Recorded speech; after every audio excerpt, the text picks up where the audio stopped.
Hai anak didik kami semuanya, salam jumpa dan salam sehat. Kita belajar dari muatan IPS, tema 5, subtema 3, muatan ilmu pengetahuan sosial. Posisi dan peran Indonesia di bidang ketenaga kerjaan dalam lingkup ASEAN. Negara-negara ASEAN telah menyepakati terbentuknya Masyarakat Ekonomi ASEAN atau MEA. Dengan dibentuknya MEA, diharapkan dapat menjaga keseimbangan perekonomian di wilayah ASEAN. Mari kita perhatikan untuk selanjutnya.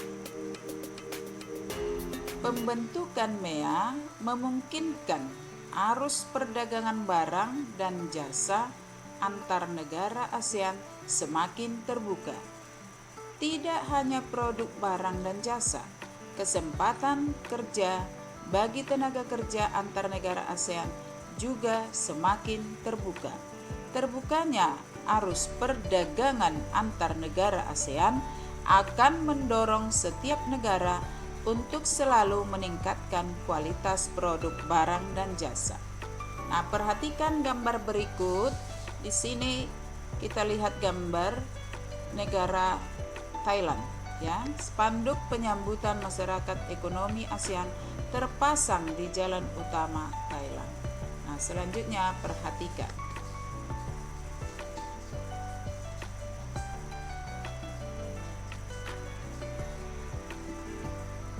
Apa pengaruh MEA bagi Indonesia? Pengaruh MEA bagi Indonesia ada pengaruh positif. Di sini ada 4 poin. 1. Memudahkan kegiatan ekspor dan impor. 2. Memudahkan investasi asing masuk ke Indonesia. 3. Membuka lapangan pekerjaan bagi masyarakat Indonesia. 4. Meningkatkan kreativitas pengusaha untuk meningkatkan mutu produk.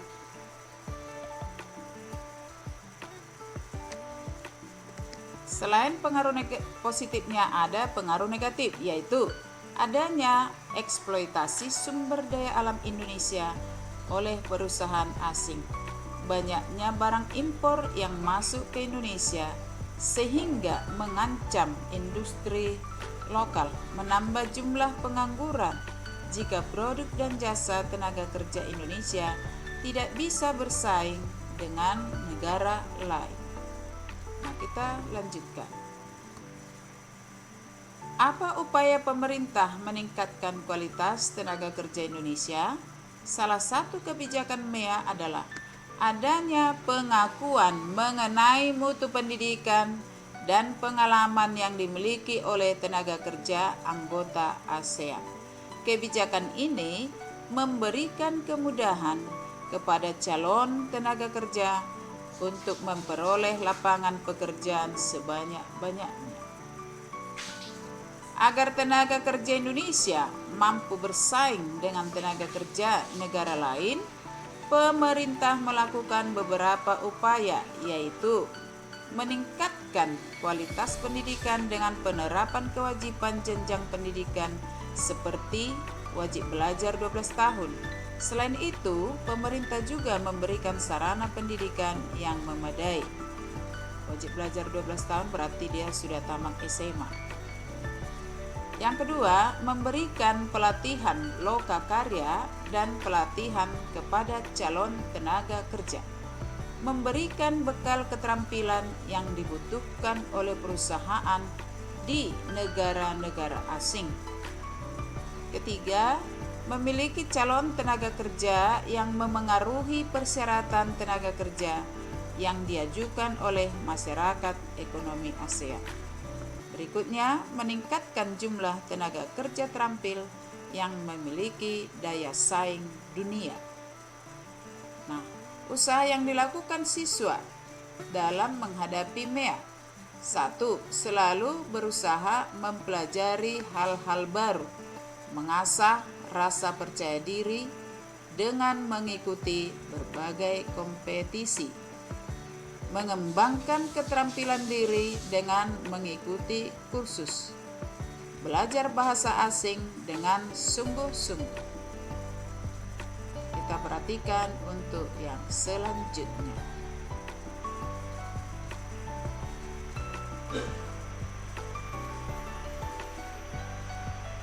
Usaha yang dilakukan masyarakat dalam menghadapi MEA: menyelesaikan pendidikan minimal jenjang SMA, melengkapi berbagai persyaratan kerja yang diperlukan, mengikuti pelatihan yang diselenggarakan pemerintah, berusaha untuk menguasai bahasa asing minimal bahasa Inggris.